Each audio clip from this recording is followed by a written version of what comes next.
Hi, welcome everyone. My name is Claire Tixer. I'm a senior legal advisor at the European Centre for Constitutional and Human Rights, ECCHR. And the reason I introduce myself formally is because we are not just amongst ourselves. We're also welcoming everyone in the stream right now that is watching tonight's event. And for everyone who's watching online, you may not know that we are here in a room actually filled with people with distance, but it is pretty exceptional because it's the first time basically that we have an event since the start of the pandemic where we have an audience. So we are very, very, very happy about it. Big welcome. This event tonight on Michael Ratner's book, Moving the Bar, is also the launch of our 10th annual alum reunion at ECCHR. And our alum reunions are when we call back and kindly ask our former legal trainees who take part to the critical legal training, our former Global Exchange Fellows, Bertha Justice Fellows, to come back and spend a few days with us to talk about where everyone is at. And this is always our favorite moment of the year. This is really an event for you all, for the next generation of human rights lawyers. And I want and I must really, again, thank the Bertha Foundation for unending support in the last decade. Because yes, it's our 10th annual reunion, so it's great. And we have, a room filled with many, many different career paths, but it's, an honor. And I want to pass the word to Wolfgang Kalek. Hello, everybody.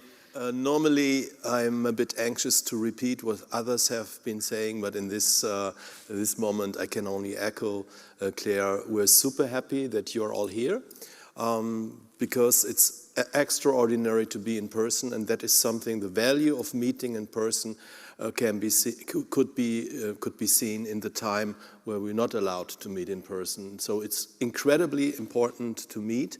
And what you're saying about the 10th meeting, when you and Marie showed me the first draft of the agenda of this meeting, I couldn't believe the 10th time. It shows a little bit how old we are. And I was thinking, and so there are 4 people in the room who have attended all 4 meetings. So it's Claire and Marie, who I want to thank for their work during all the 10 years. It's 5? No, I was trying to point to Marie. Marie, okay. So, yeah.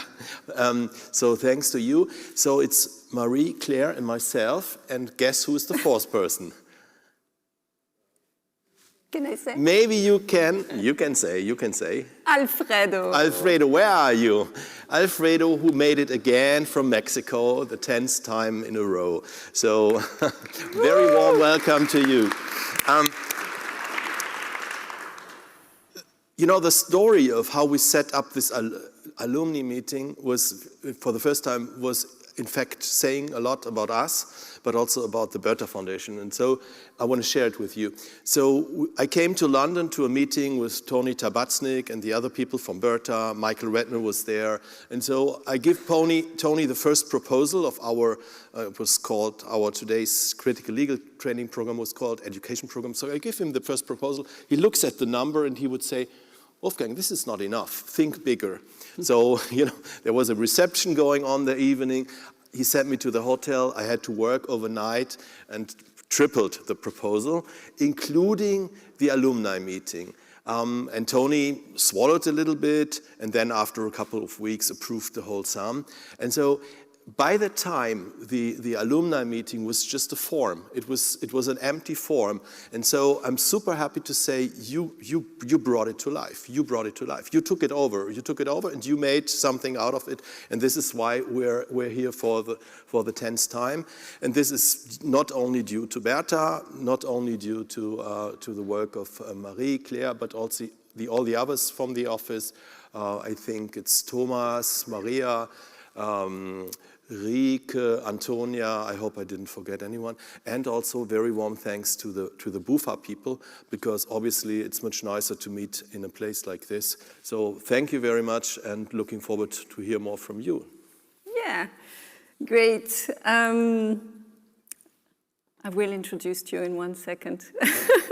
I'm aware now that you haven't been introduced yet, but we savor it. I wanted to first say that, so we are here tonight for a discussion on Michael Ratner, on his legacy, on his vision of what he called, what it meant to him to be a radical lawyer. So in fact, this is also why we thought this is a perfect way to start the alum reunion, because this is a topic that we can all contribute to. His book that came out last year by Or Books, publisher, is called Moving the Bar, My Life as a Radical Lawyer. I'm very happy to say that we have copies here that you can get against a donation. And sitting with me, as you've heard earlier, there is Wolfgang Kalek, who is the founder and General Secretary of ECCHR, and I think everyone in this room knows Wolfgang quite well by now. And next to me is Reed Brody, that I think probably most of the room knows as well, but maybe not everyone.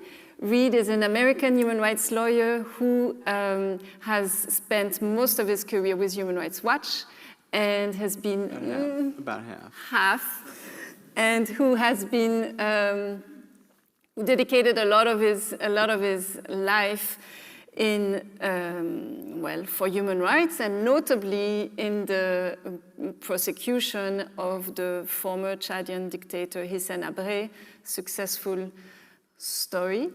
And he is now also with the International Commission of Jurists, and we're very lucky that he's been on ECCHR board since its foundation.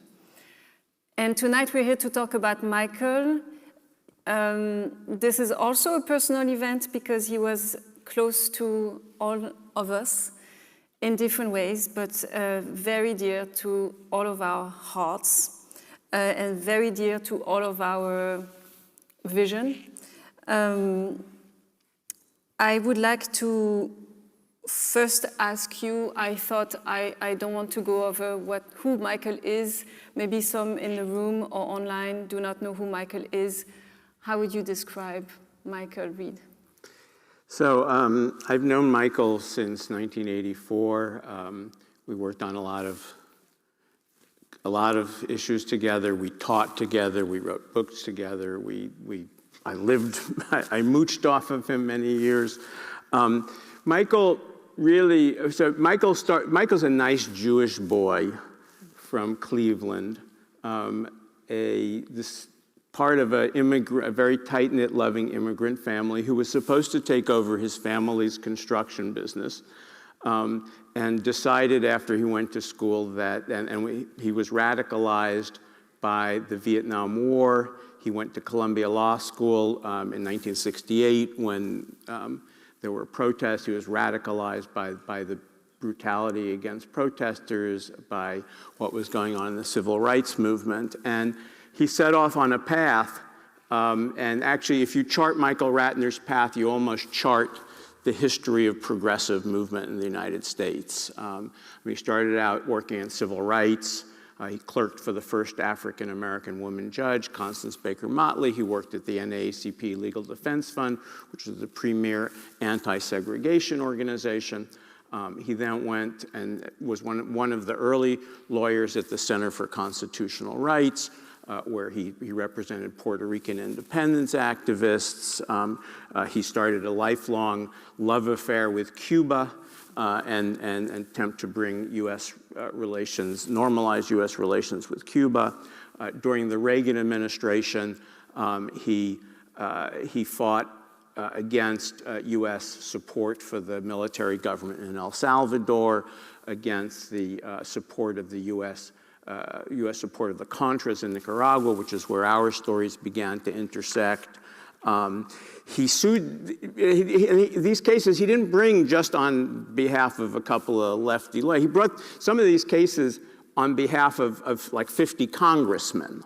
I mean, he had actually a very strong following. He was the go-to lawyer for constitutional issues around war powers, in particular, around the ability of the U.S. president to declare war. Peter Weiss, one of the founders of the CCR, resuscitated an old law called the Alien Tort Claims Act that allowed you to sue torturers who came into the United States. And Michael, weaponized that and became the specialist in suing foreign torturers and tyrants. I remember him serving legal papers on the defense minister of Guatemala, Gramajo, at his Harvard graduation. But Michael probably most known for his work on Guantanamo. He brought the first lawsuit to challenge the legal black hole, to say that prisoners at Guantanamo had rights. He also galvanized over 500 lawyers around the country from law firms and elsewhere to represent the Muslim prisoners at Guantanamo. Then he helped to found the ECCHR. He brought with ECCHR cases against Rumsfeld and other U.S. torturers, alleged torturers under universal jurisdiction. He founded a group called Palestinian Rights. His latest legal work before he died was working with whistleblowers like Julian Assange and Chelsea Manning. So it was, I felt about Michael that instinctively he was always in the right place, doing the right struggle at the right time from the right trench. But on top of that, and I think you couldn't talk about Michael without saying what an incredible human being he was. Bahir Azmi from the center said it so well. He was always in awe of how someone whose opposition to U.S. policies was so uncompromising, and yet in his personal life was so generous and gentle. I taught with Michael. I saw for 5 years how he how he encouraged students. Everybody has their Michael story. He was without ego. He could, the interns, he'd sit down, talk to you, learn about your life, move you forward. David Cole talked about Michael Ratner's army. I mean, I feel like I'm part of Michael Ratner's army. And he and his wife Karen were at the center of this multi-generational progressive network. Each year on July 4th, we would go and migrate up to Michael's house for this softball game in which I was usually the captain of one team. Joel Covell was the captain of the other. It was like the Zapatistas against the eco-socialists. Amy Goodman was. I mean, and so this was somebody who occupied really a space and still occupies a space that we all carry on. Thank you. What a beautiful introduction. Wolfgang, what would you add to that description? A lot. But I would also start with that he was a wonderful person.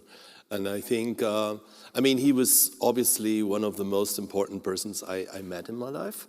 And when Reed was saying that he helped us to found the European Center, one might think that he was, with all his experience, that he, had a master plan somewhere and would teach us how to litigate or something like that.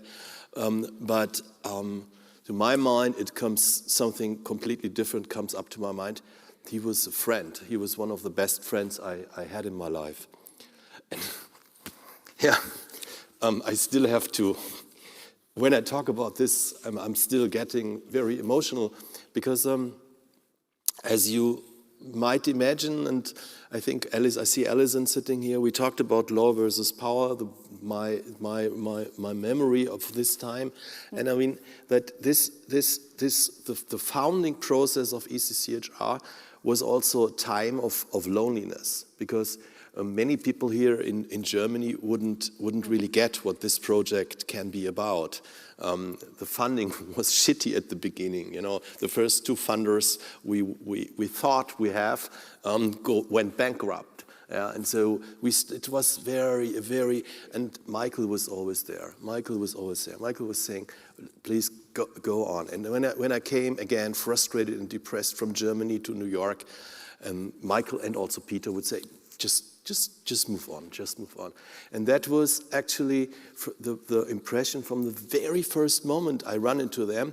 That was in 2004, in August 2004. And by the way, that was also the day when I learned to know Claire Tixer, who worked by the time at the center. I came to their office, and yes, I have heard of them, and I had seen Peter Weiss, who's a very, a propagandist of universal jurisdiction and spoke at several conferences. And I thought from the appearance of Peter, I have to be dressed, so I wore a tie at ECCHR, and all those who have been to the office know that was not appropriate at all. So I ran into their library with a tie, and then the first thing they would say, please take off the tie, and never ever appear here with a tie. And the second thing after the meeting, Michael, and that I can only read, the first thing Michael would say after the meeting, where are you staying? I say, I'm at a friend's house in New Rochelle, upstate New York. And he said, okay, next time you're going to stay in my house. And so from then on, I was staying in his house. And I mean, Pete, if it wasn't for Peter and Michael, the center wouldn't exist.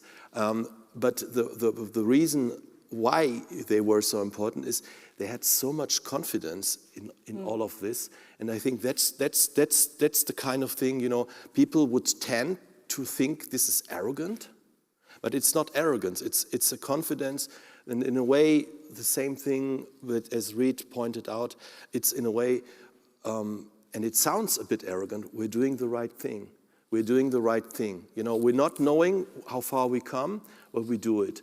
And so that's the first thing that comes up to my mind when I talk about Michael. And the second is, the very sad moment, his memorial in New York.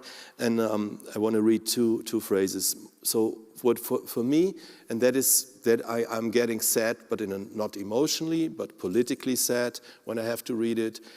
Michael was an internationalist in the best sense of the word. In the first place, that meant for him to combat the use and abuse of power of US actors, and very often outside the US, and there was no shortage of work for him and all the others in the same struggle. But then, even more important, Michael's place was the world, but not only as a place to struggle or to file lawsuits. No, he was genuinely interested in the places he visited and the people he met. And why I'm saying that I'm a bit sad to read this out, there are not so many people in New York, in the US, who share this internationalist spirit in both senses, like Michael had it. So another reason why I miss him so much. Thank you. Thank you. It's funny because I didn't know what they were going to be saying, but I wasn't sure what I would add after, but I must say you're both doing really justice to Michael and also to my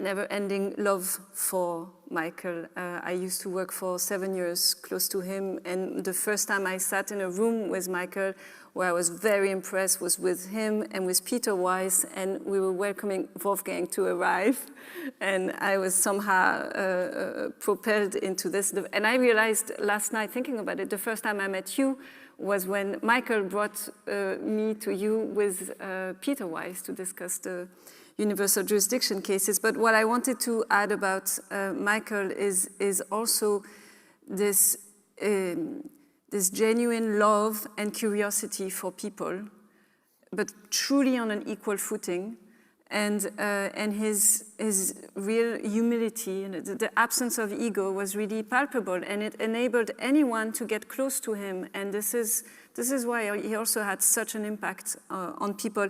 And funny also, because I was going to read Baher's quote, and you referred to him, because Baher Azmi, the legal director of ECCHR, sent an email to the listserv of the Guantanamo detainee lawyers hundreds of lawyers that Michael spearheaded this movement of gathering them, and he wrote to them to the day Michael died, and this is what he wrote, and I find it just beautiful, I wanted to read it.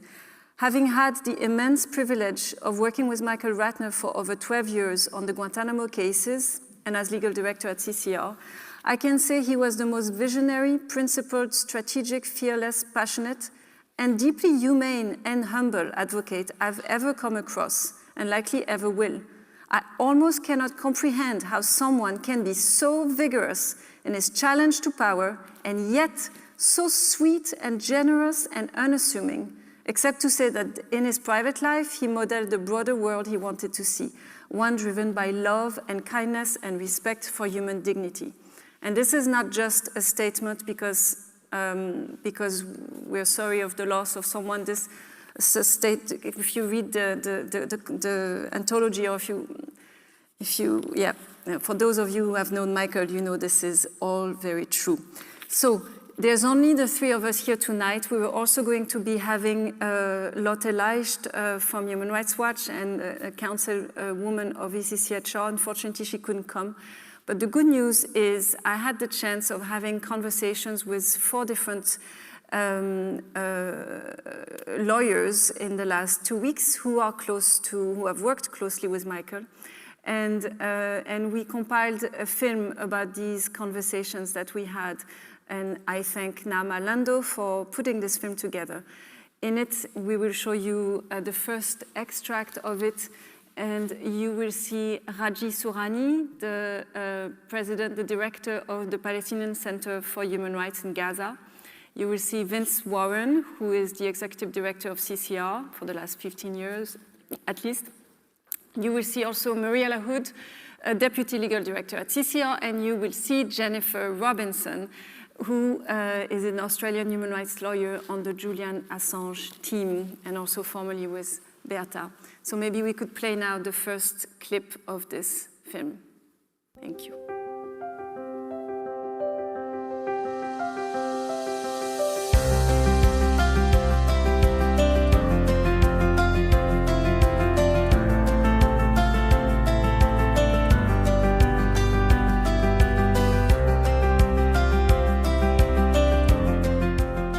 Michael has a profound legacy at CCR. He is the one that guided us through one of the most horrible governmental periods, the post 9/11 period, and led us to really confront the power of the state as it relates to men in Guantanamo, torture victims around the world, and challenge the government to admit that it was trying to hide all the torture that it was doing.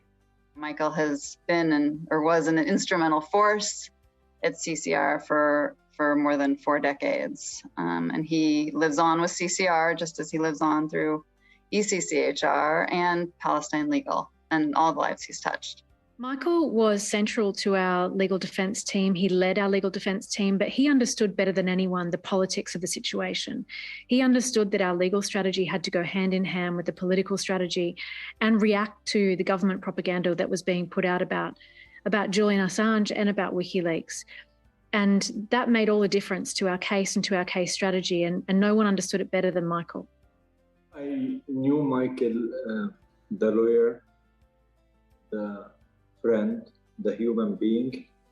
He was first class, professional people. And the first minute, we met together and it was working meeting. He was ready and instructed his team to cooperate fully with us.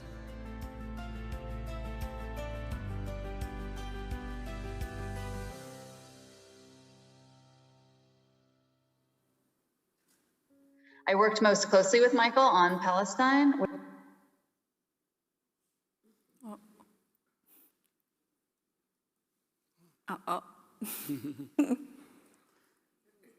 Just go ahead and move on. I also don't see any.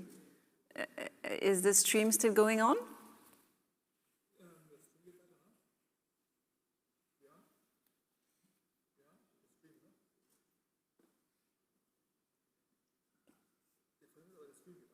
Yeah, okay, good. So we'll get to watch the rest of the video in a few minutes. In the meantime, we can start our conversation about the way Michael sort of considered law and his job as a human rights lawyer. There's this legend that above his desk there was a piece of paper, and I say it's a legend because last night we were saying that we've never seen that piece of paper, but apparently it was there and it sounds like him. It's a piece of paper on which it was written 4 key principles of being a radical lawyer, and it said, and that's very Michael, Number 1, do not refuse to take a case just because it has long odds of winning in court. Number 2, use cases to publicize a radical critique of US policy and to promote revolutionary transformation. 3, combine legal work with political advocacy. And 4, love people. This is from the number 4 that we thought is definitely Michael. And his approach to law and to radical lawyering is something that he developed over the years. Reid was already referring to that. It started with the anti-Vietnam War movement. It started then when he clerked for the first black women on the federal bench. And he's talking in his book of how things change for him. And so at Colombia, when he sees the repression of the students protesting the war, he writes, "It became clear to me that trials are not just won in the courts, but through sustained activism."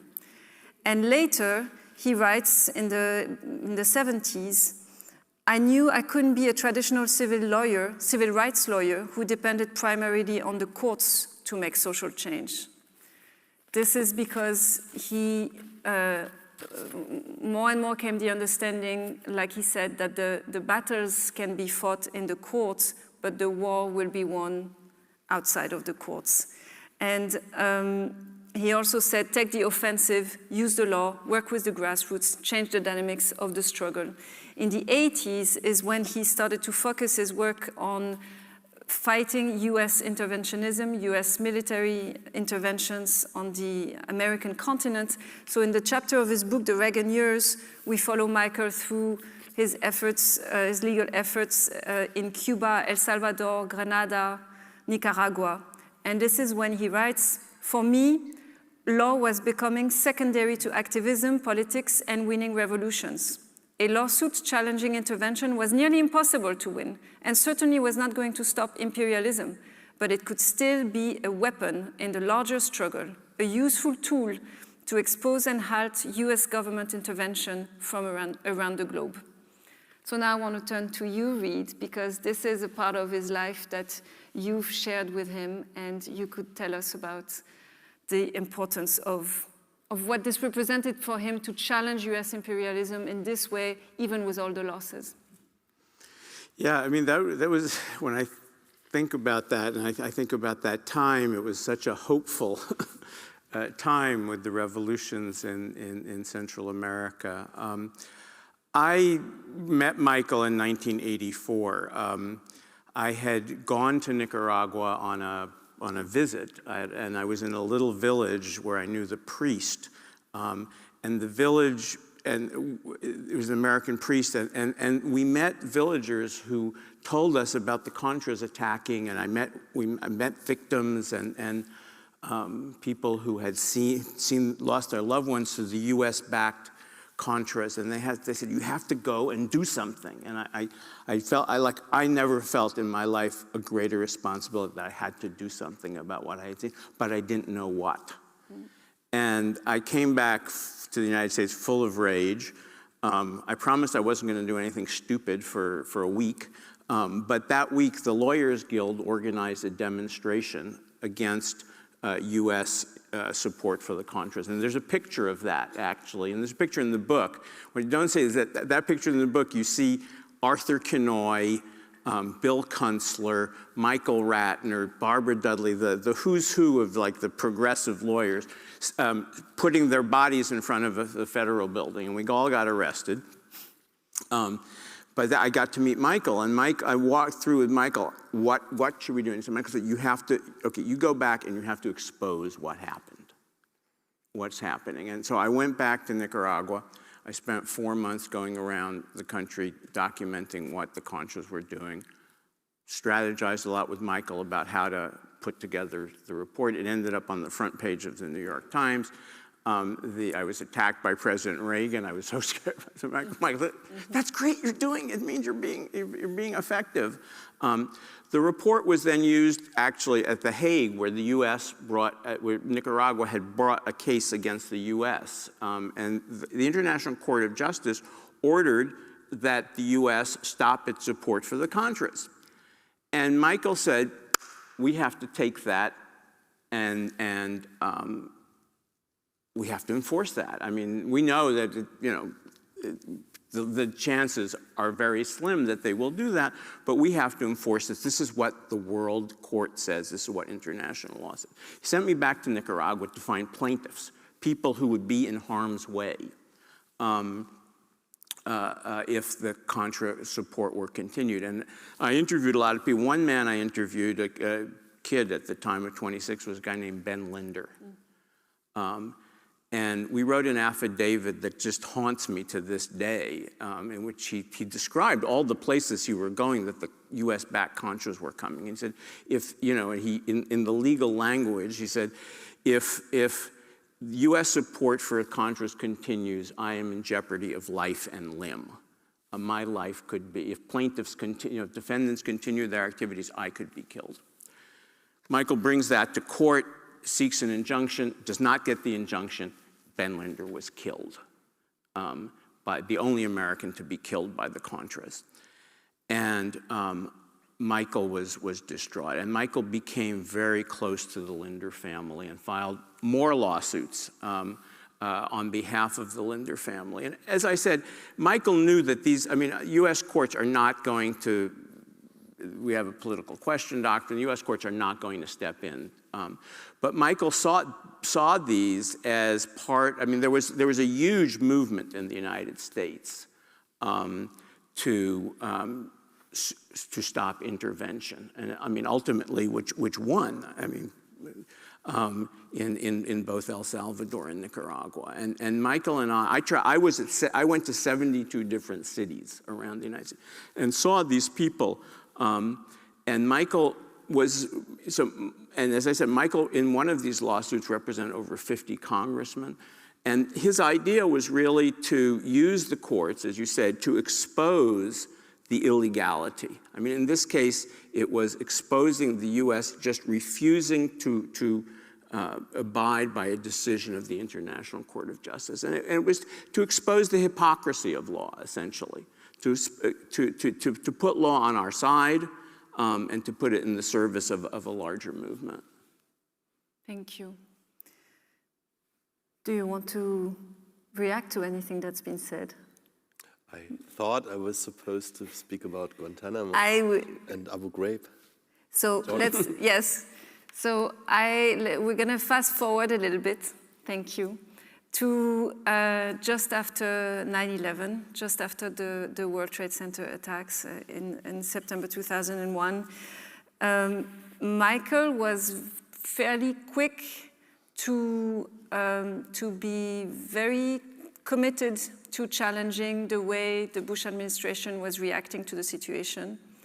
He, as he is a visionary, he could immediately see where things were going, and he speaks in his book as to the situation just after 9/11, when a military order is being issued by the Bush administration beginning of November, and basically a military order allowing for any person to basically be arrested and detained and probably mistreated away from any legal process. And he was ready to immediately challenge that. He, together with Bill Goodman, who was then the legal director at CCR. And as they wrote in a newspaper, in the New York Times, actually, I think that they were ready to challenge the military order of George Bush at this time. He let me get to my point, yes.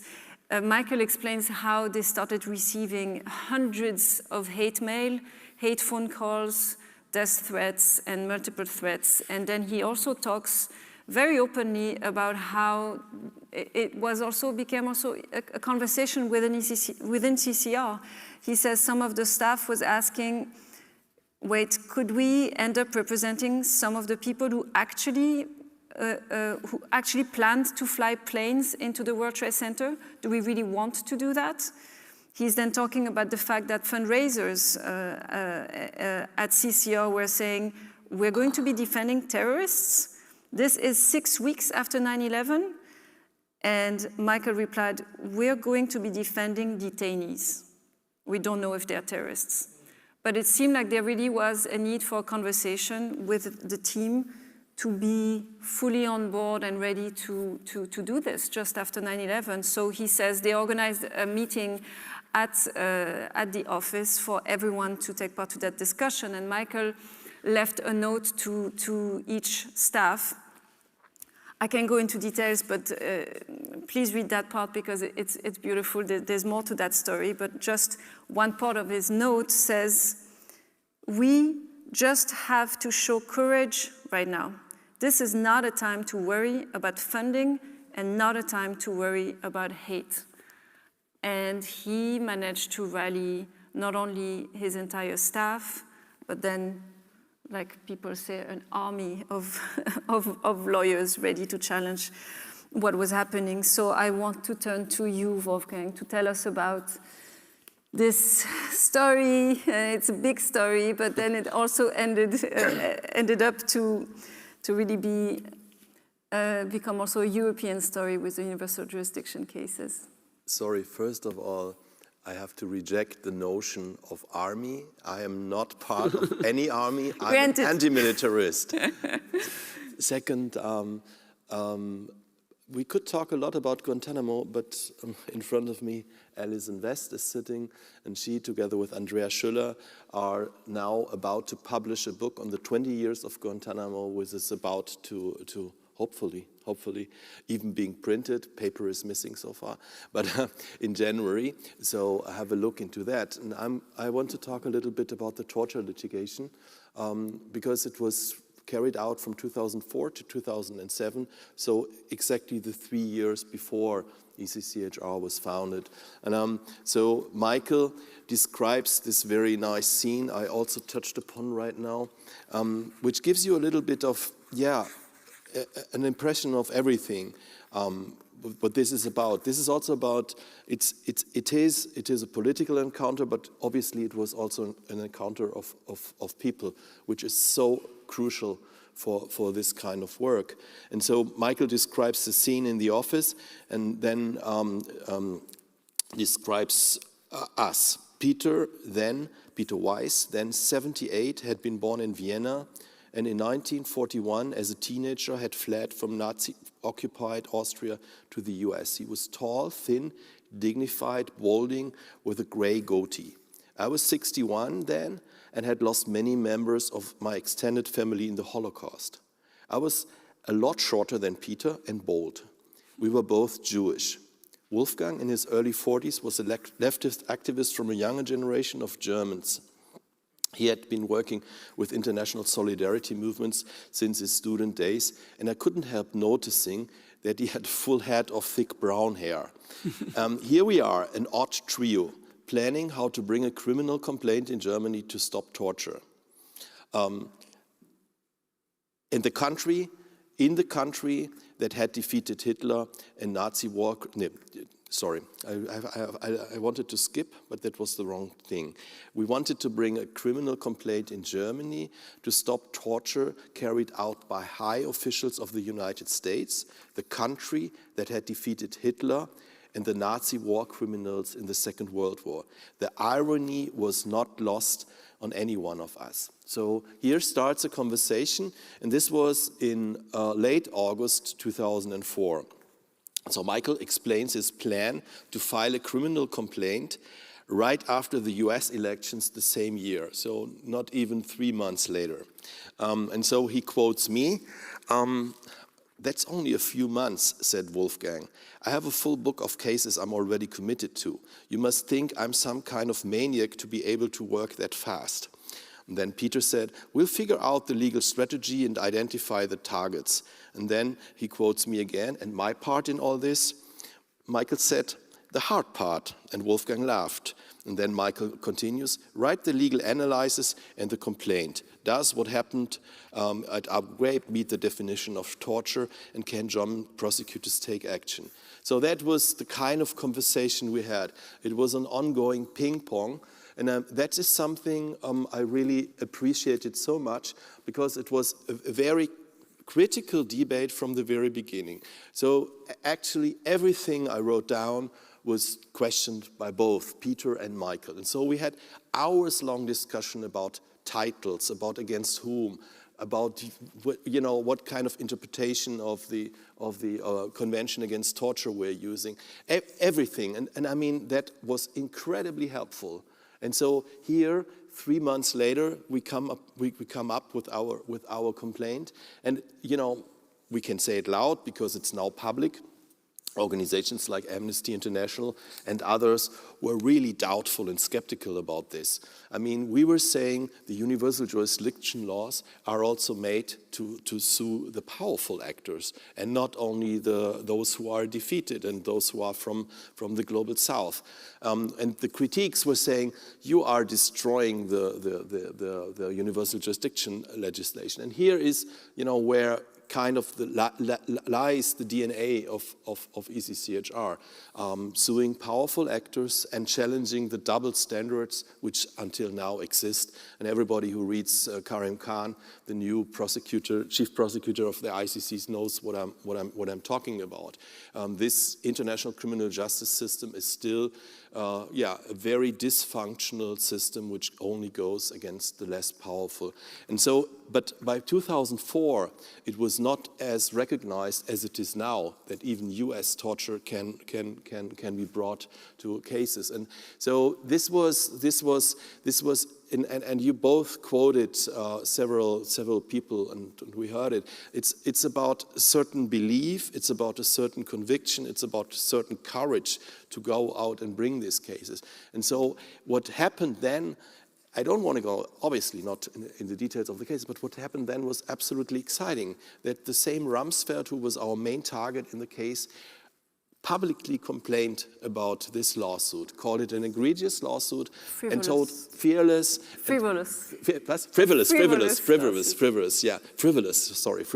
And he said, I'm not coming to Germany unless this thing is off the table. So that was and this is something, that I learned from that moment on.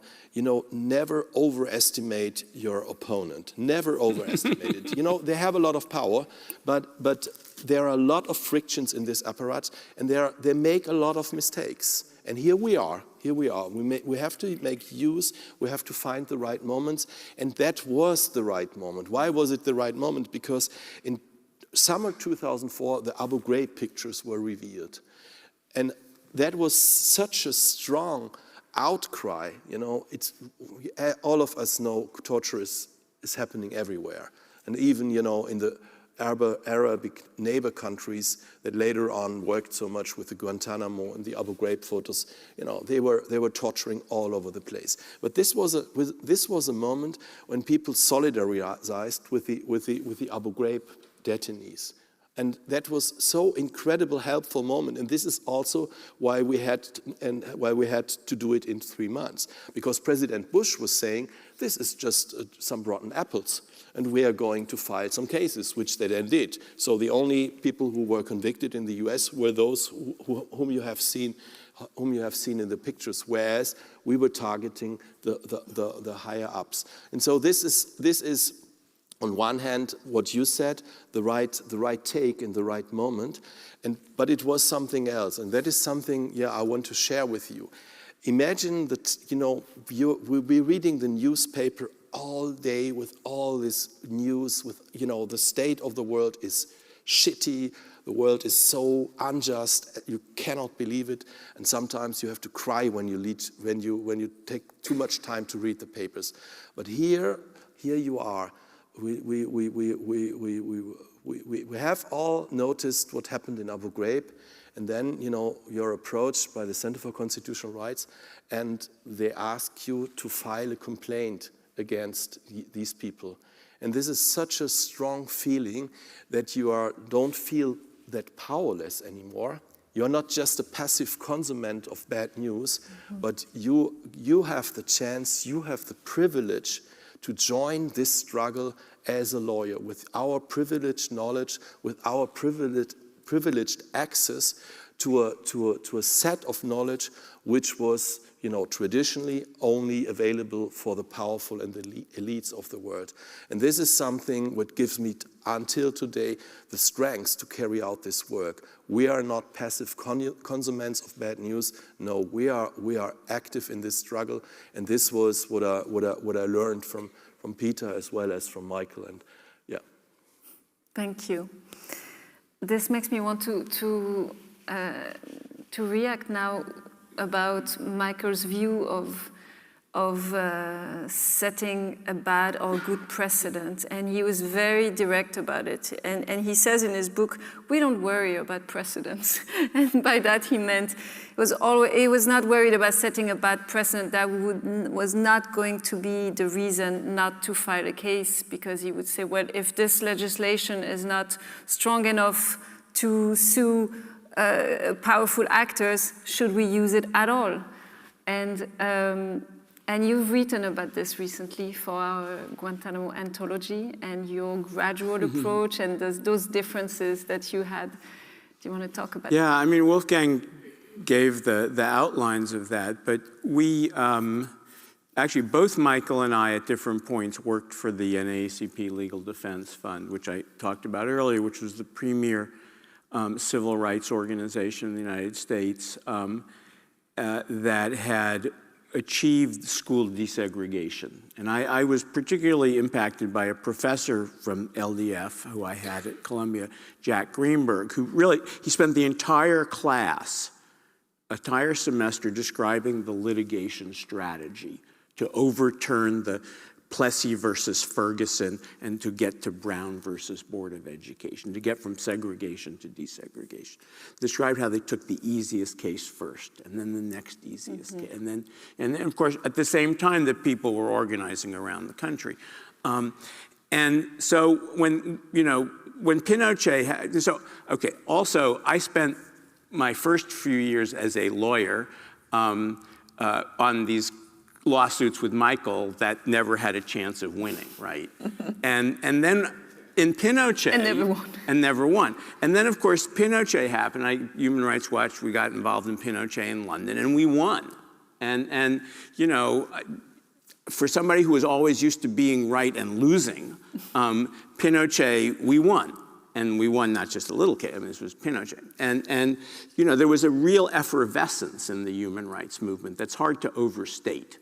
You know, we had this new tool in universal jurisdiction to bring to book, you know, tyrants and torturers who seemed out of the reach of justice. And so we were all in these meetings, who's going to be the next Pinochet? How are we going to use this? My feeling, my feeling was we go slow, you know, we take cases that, you know, everybody's going to agree on, you know, and there were some people at the time who were actually bringing lawsuits against heads of state and things like Kabila.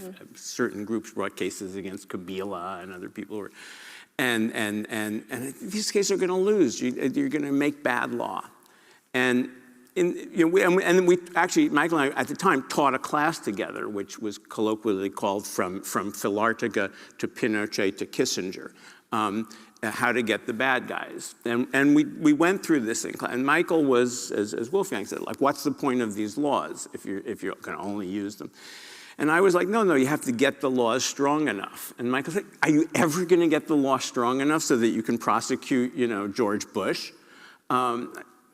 Maybe, you know, I don't know. We never thought we could get Pinochet. So, I mean, Michael, that's when I started working on the case of the former dictator of Chad, Hissène Habré, which was it was a good case, and we actually, Hissène Habré, 2 months ago, died in jail after having been convicted and sentenced to life imprisonment. So Michael was okay with that because he saw that, and he was also the U.S. Eisenhower was a U.S.-backed dictator. He said, but okay, you take this, but you better, in every communication, talk about how he was a U.S.-backed dictator. I said, no, don't worry. Obviously, we're going to do that. French. And what? And French. And French, and French. So actually, I had a French assistant, Henri Touliez, who always said, and French, and French. So we wrote a book. We wrote reports on the U.S. and French backing of Eisenhower. But of course, there are many differences. I mean, the NAACP Legal Defense Fund had the docket to itself. There weren't any, we were in universal jurisdiction. We were in a field where basically anybody with a filing fee could walk into a Belgian or Spanish court and file a case. So there was no way we were controlling the docket anyway. And by the time you guys filed the Rumsfeld case, it was clear. When Pinochet happened, we thought there were going to be a lot of Pinochets. That let 1,000 Pinochets bloom. By that time, it was clear that this wasn't happening, and I had been involved and actually I went, I went to and Lottie and I from Human Rights Watch were in Berlin when you filed that suit, because we said, yes, okay, this is, we basically conceded to that reasoning. If these laws are going to mean something, and they do. I remember actually once got a call from. It must have been a case that was filed after Obama became president, because Greg Craig, who was Obama's legal counsel, calls me because we used to work together. He said, "Reed," he said, "are there going to be a lot of cases like this filed?" And I said, "Well, yeah, unless you guys do something." Yeah, there are going to be a lot of cases like this. And of course, we know that the Obama administration itself sought to protect the torturers. We know thanks to WikiLeaks that the Obama administration tried to get Baltasar Garzón thrown off the case that was filed in Spain. Of course, one has to also say that the result of some of these cases is that both the Belgian law and the Spanish law, which were the two most generous universal jurisdiction laws, were both repealed after cases were filed against the U.S. That was what we feared. But at the same time, I think one has to accept the reasosoning that if the laws are not going to be, if the laws only catch. Again, I don't think it's a wrong thing to catch an African tyrant. The African victims are very, very happy. Actually, very happy. And never, I have to say, people on the other side always say, well, what are you doing here? You should be in the U.S., which I understand. But for victims, whether they're African or Asian, of course, they want to see justice. But I agree, and ultimately, one always agrees with Michael is the lesson. So, and one always thinks. I have to say, when you were talking before, so many times we were talking about this. So many times in life now, you just think, what would Michael do in this situation? What would Michael think? Throughout my life, I didn't often have the courage to do what I thought Michael would do, but I always wondered what he would think about what I was doing. And whether this was, how could I explain what I'm doing today, what I'm doing this month to Michael? It's interesting that you say that, because in our conversations, in my conversations too with the 4 people in the films, this came up with everyone. When I said, what do you miss from Michael the most? People are just like, I just wonder, each time I'm like, what would Michael do? I know he would get this right. And he would be bold. And that makes me think, if before continuing, if we could watch the second film, or if there's a chance to watch also the very last bit that we missed. Let's see. I also don't lose hope because I think about the early days of Guantanamo. At first, we were few, but now we are many. At first, when CCR began, we were the lonely warriors taking on the Bush administration at Guantanamo. Now we are many. Now we, just on Guantanamo alone, are over 600 lawyers. most from major firms of every political stripe.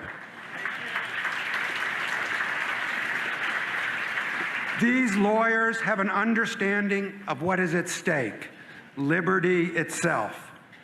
This struggle will be seen as one of the great chapters in the legal and political history of the United States.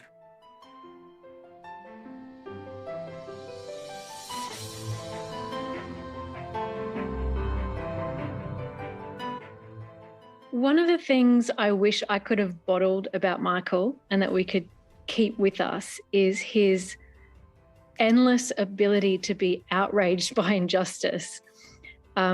You'd think in the many years that he'd been working in this field that he might become a little bit disillusioned or disheartened, but he just never was. He was always positive. And the thing I remember most about Michael is when he'd just be like, oh my God, about something that had happened. And I just loved his constant sense of and capacity for outrage. Michael's qualities were very clear to anybody that ever worked with him. As a lawyer, he was sharp, he was focused, and he was creative.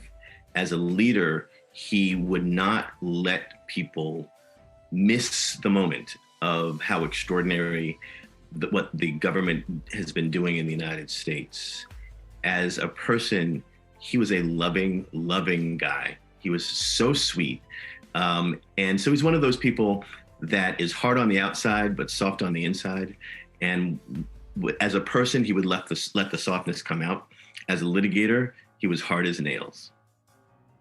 Michael, romantic revolutionary, and he is visionary, and he's first-class lawyer. And he worked hard for justice in different parts of the world, including one of the most problematic, which is Palestine, the Palestinian-Israeli conflict. People would joke about how, he'd send indecipherable short emails. And I'm like, he responds. He responds to everyone. Except once maybe there was like a political, I think it was somebody was running for something. And I had it typed out to him, this person called this number, they want this. And he responded, I support no one. That was one thing he didn't like. Because he was so principled, he couldn't stand the lobbying, dealing with DC, because he thought it would come, you'd have to compromise your principles, and he wasn't going to do that. He just wanted to, he wanted to struggle for what was right.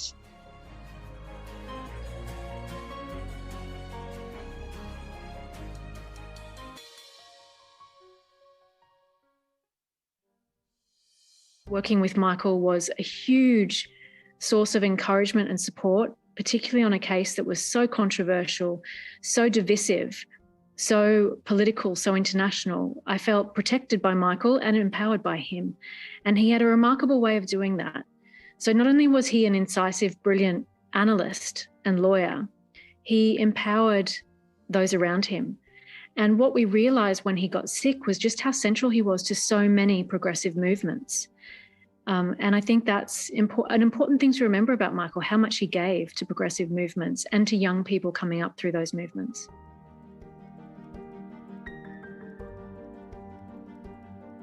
Michael was principled and courageous. He was on the ethics board at Brandeis, which was his alma mater, and he ended up resigning because the administration had suspended another board member, who was the president of Al-Quds University in Palestine, and had suspended its relationship with Al-Quds, and for reasons that Michael disagreed with.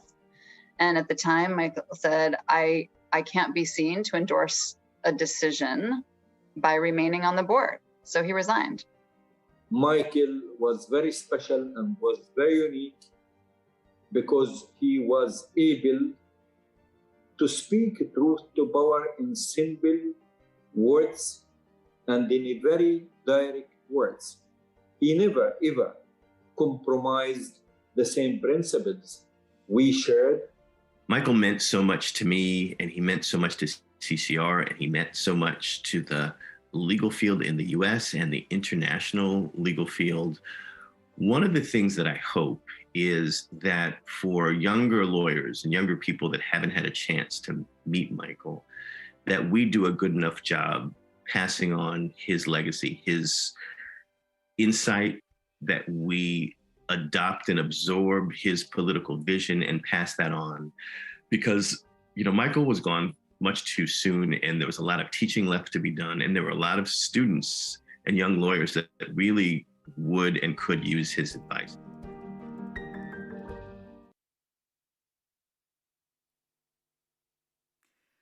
So you are discovering this film, and if you have any remarks? I have. I mean, it's too much. I mean, I know that one person would never ever love what we're doing right now, and that would be Michael Ratner. He was not like that. And I want to read you one passage, which is incredibly important to me. He writes about ECCHR.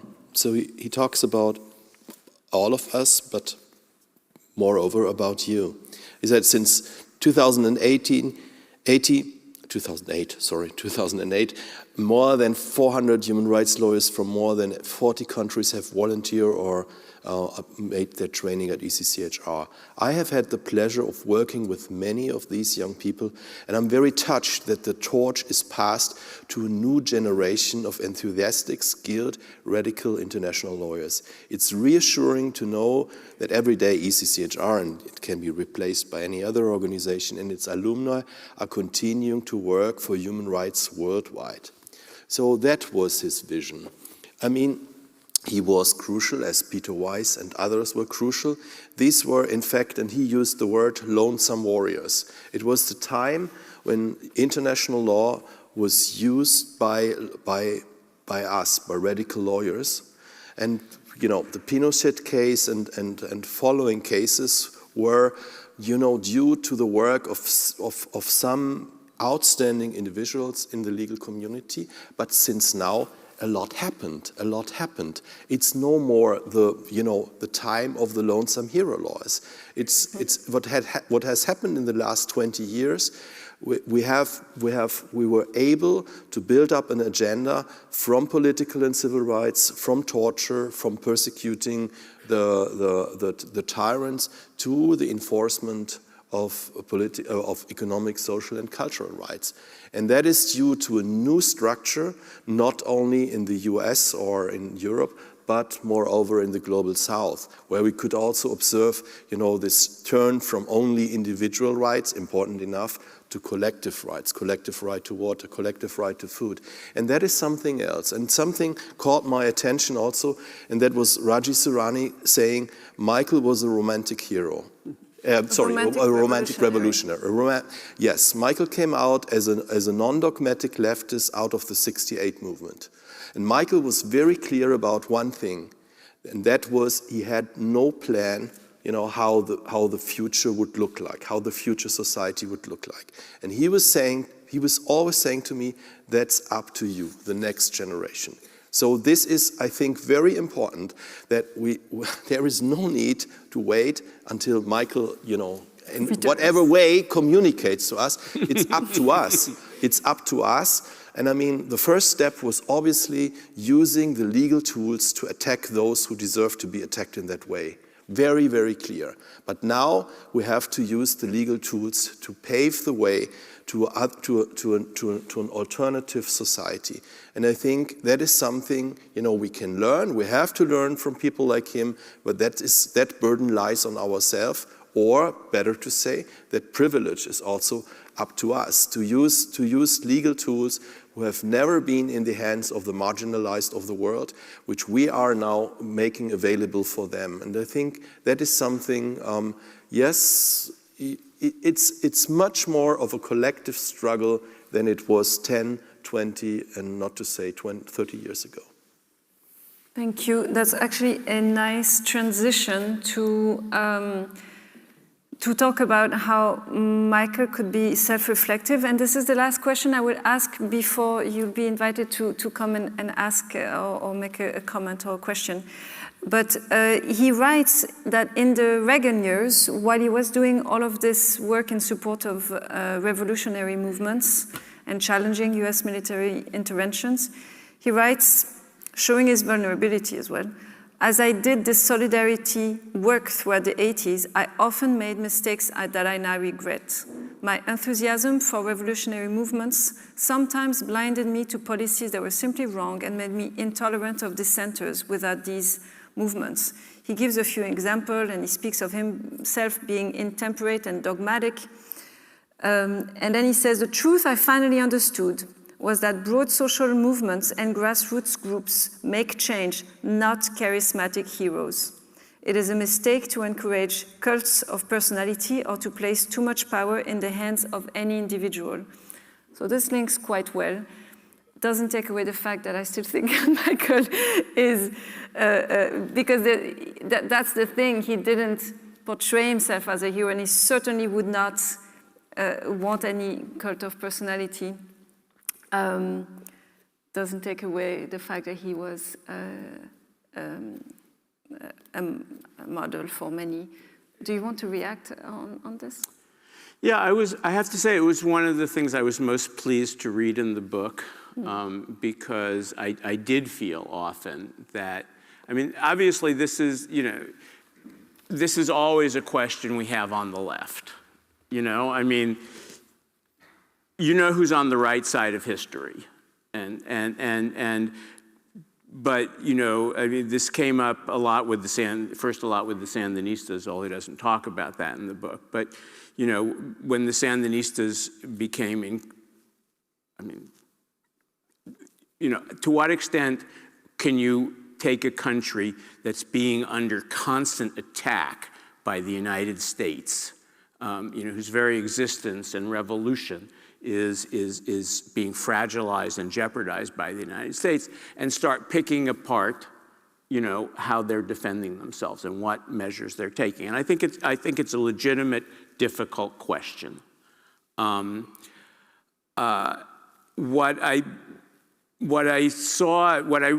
issue that I really had difficulty with Michael was, which he doesn't talk about in the book, is Haiti and Aristide. I actually many years ago introduced Michael to Aristide, and then he got very involved first with the Haitian refugees in Guantanamo. Actually, Michael was in Guantanamo twice. First with the HIV positive Haitians that the Clinton administration, the Bush and Clinton administrations were parking there, so to keep them out of the country, and then later for the war on terror detainees. And I mean, I also felt, I have to say, I felt that Jean-Bertrand Aristide was Haiti's hope. And I went down, and twice in my life, I felt like I've kind of given myself over a little too much to people. One was the Sandinistas and one was Aristide. But Michael, Aristide, we don't have time to get into the politics of Haiti, but essentially at a certain point, Aristide changed. And he stopped being the revolutionary leader that he was, and decided to make his peace with the situation. He sold out a lot of his allies. He surrounded himself by unsavory people. There were a lot of serious allegations of corruption. Haitians, who I haven't put my faith in, felt that Aristide had betrayed them, and Michael never got away from that. And I think Michael has had and always had a tendency to follow somebody, and not to follow somebody, but to put their faith in somebody. And I always thought that there was an interesting line between being a human rights activist and being a lawyer for a client. When maybe this is somewhat also at the heart of a difference between, a Human Rights Watch and a Center for Constitutional Rights. And obviously, Michael would have never worked at Human Rights Watch. But I felt often that just as a good lawyer does, he identifies with the client. But when your client has a public position on public issues, I think that you can cross a line, particularly when that client is the head of a state or a state actor. And I felt I mean, I had people, Raoul Peck and other people, tell me, why is Michael doing this with Aristide? Why is he sticking by Aristide? And I think we all have that tendency because we want to be, because Aristide was on the right side of history, and because we know that the US did everything they could to prevent him from becoming president, and did everything they could do to make him fail as president, and organized 2 coups d'etats against Aristide, sent him out to the Central African Republic. But at a certain point, Aristide threw in the towel, and Michael didn't see that. But I was happy to see that he wrote about that in the book, because it's something that, as progressives, we all have to deal with. Thank you. I wanted to ask if anyone wants to come forward. There's a microphone, and contribute or ask a question. It's hard to see you. Yes?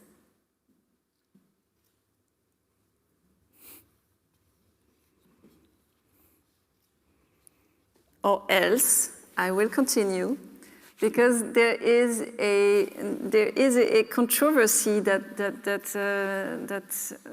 came up 2 months ago that I thought of bringing up just because there's been a back and forth online about this, and we actually used this back and forth at a critical reading debrief last week with our current legal trainees, who I think are here as well. And this is about the criticism that came up from Yale law professor Samuel Moyn, who has argued that Michael Ratner, in defending the Guantanamo detainees, in asking for humane treatment, and in asking for legal access to court, somehow unintendedly sanitized the war on terror and made it permanent. And just to be clear about Samuel Moyn's argument, he writes, in the years after September 11, 2001, Michael Ratner set aside the why, whether, and how long of America's global wars. He concentrated instead on legally battling for controls on how these wars proceed. In the annals of recent history, no one, perhaps, has done more than this leader of the Center for Constitutional Rights to enable a novel, sanitized version of a permanent war. That's giving a lot of credit to any human rights lawyer to be able to do and to do more than anyone. So anyway, this is a strong criticism. It's a bit more complex than what I just read, but what do you say to this criticism, Wolfgang? I can quote Joe Margulis and Baha Azmi. Moyn is fantastically wrong, which catches all. I mean, this is a kind of critique of people, and again, Joe and Bahar making this point. We don't know what Moyn was doing while Ratner was taking on the post-9/11 war machine. And that's the point. I mean, we have to reflect all of what we're doing critically. There is no doubt about that. But not the critique for the sake of critique, and not critique for the sake of, moving on your own professional career. And Samuel Moyn really committed a lot of damage to the human rights movement, also with former books when he was talking about the end of human rights, like Stephen Hopgood, some former Amnesty employee who wrote about the end times of human rights. So these people criticize the human rights movement as they present it, because they are only active in London, Geneva, The Hague, and New York, and also because they're only litigating political and social rights and not addressing, social inequality and so on.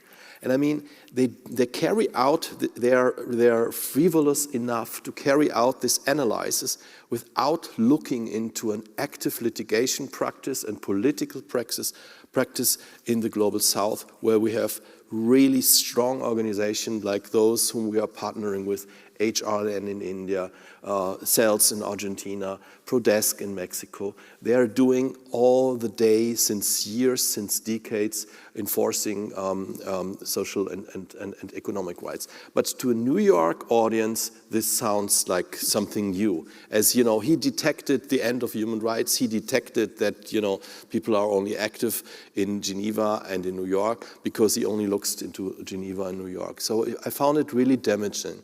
And I mean, in this case, it's ridiculous because, and this is an everyday problem, and everybody who has taken part in ECCHR meetings about, you know, what cases should we take, where should we be active, where should we put in our scarce resources, knows about what I'm speaking. We could do much more if we would have more resources.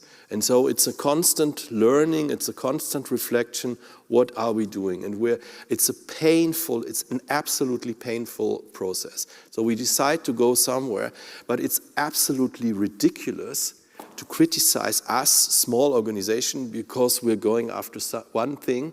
We try to stop torture and not at the same time doing this, doing that, and doing that, while sitting at the university and writing books like that. It's fantastically wrong, and I can only repeat that. Thank you. Strong statement. I suggest that we watch the last film.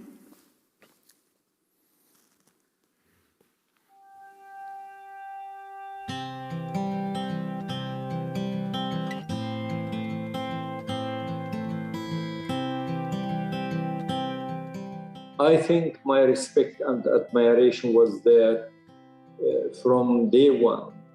I met with him, and every time I met with Michael, this was deepening and increasing. Michael will be always real source of respect and inspiration. I think we are lucky that we met, inspired, and learned from somebody like Michael. He is one of the human rights legends in the modern history. I think the thing that I miss most about Michael is his encouragement, support, and guidance on issues that are really controversial, that a lot of other lawyers would walk away from or find too hard. And whenever I come up against an obstacle in my work, Michael would be the one that I would call. And he knows better than anyone and always has an answer. So I miss his wisdom and his experience and the comfort that that gave me in my work.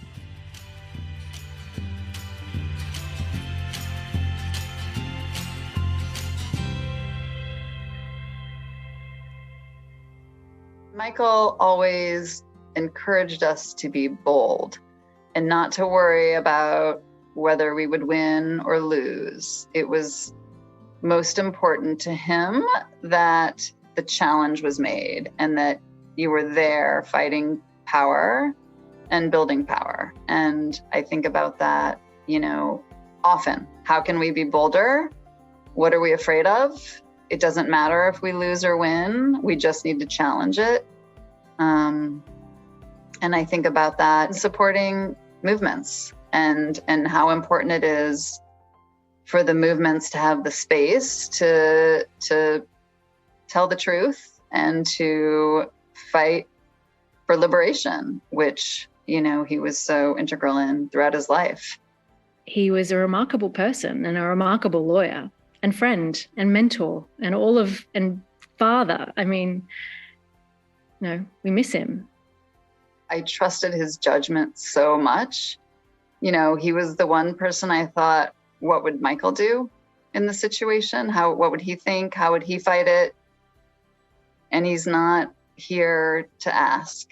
What I miss the most about Michael are the time that we spent a lot of time together. We would meet in a diner in Greenwich Village every single week, particularly when I started running CCR. And our agendas started off with family, what was going on with his kids. He would give me parental advice with my kids. Then it would go to CCR, what's happening at the office. And then it would always end up with, here's something that you need to keep your eye on. He always had that tremendous political vision. But the warmth of breakfasts with him, I miss the most. I miss him getting egg whites in his sandwich, but really looking to steal my French fries in the morning, which he did every once in a while. Those moments are what I'll miss the most.